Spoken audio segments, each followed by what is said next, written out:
হচ্ছে সেরাজুল মিয়া, আবু তাহের মিয়া আর সাবিনা খাতুন।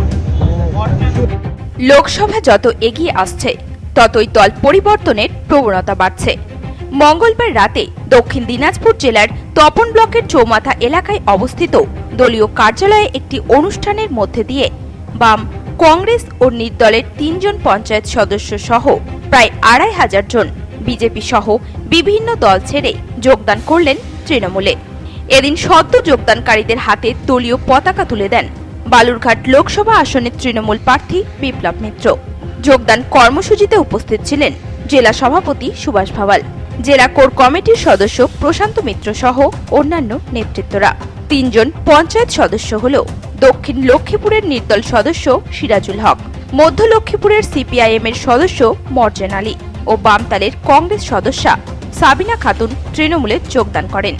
বিশাল সংখ্যক যোগদানের ফলে তপন ব্লকের 1 নম্বর রামপাড়া চেচরা গ্রাম পঞ্চায়েত প্রায় সমস্তটাই তৃণমূলের গ্রিপে চলে আসলো বলে প্রার্থী বিপ্লব মিত্র জানিয়েছেন।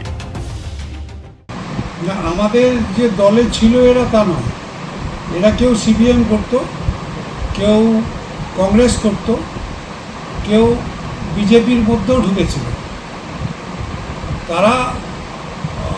তার মধ্যে পঞ্চায়েতের 3 জন মেম্বার আছে, একজন নির্দল মেম্বার আছে, একজন কংগ্রেসের মেম্বার আছে, একজন সিপিএমের মেম্বার আছে।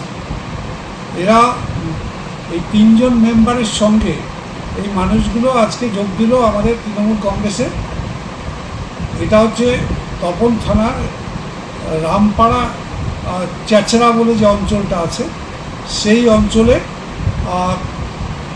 এই সমস্ত দলের থেকে, বিরোধী দলের থেকে তারা আমাদের দলে যোগদানের ইচ্ছা প্রকাশ করেছিল এবং মমতা ব্যানার্জি ঠিক আসবার তার মুহূর্তে এরা আমাদের দলে যোগ দেওয়ার কথা আমাদের বলাতে আমরা আজকে এই রাত্রি 8টার সময় আমাদের তপনের যে প্রধান কার্যালয় আছে তৃণমূল কংগ্রেসের, তার সামনে আমরা যেহেতু প্রচুর সংখ্যক মানুষ এবং প্রায় 2,000